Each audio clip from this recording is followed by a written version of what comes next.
Hi guys, welcome to Organic Facts. In this video, we will talk about the 5 best benefits of rosemary tea and how to make the perfect cup.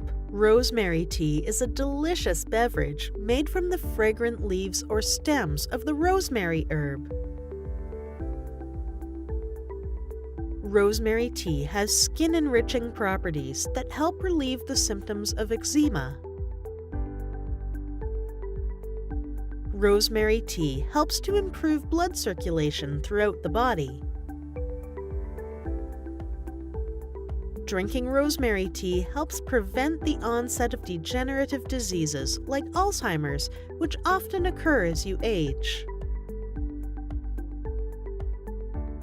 Rosemary tea can clear up digestive issues by relieving inflammation in the gut.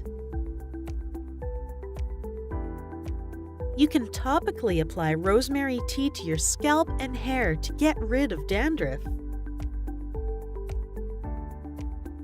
It is very easy to make rosemary tea. All you need is rosemary leaves or its stems, water, and your favorite sweetener. Steep the rosemary leaves or stems in boiled water for about 5 to 7 minutes. Strain the drink into a teacup and enjoy your tea with honey if you have a bit of a sweet tooth. For an extra wow factor, use a rosemary twig to garnish your tea. If you like this video, give us a thumbs up and share it with your friends and family. If you are new to the channel, subscribe and hit the bell icon to never miss a video from Organic Facts.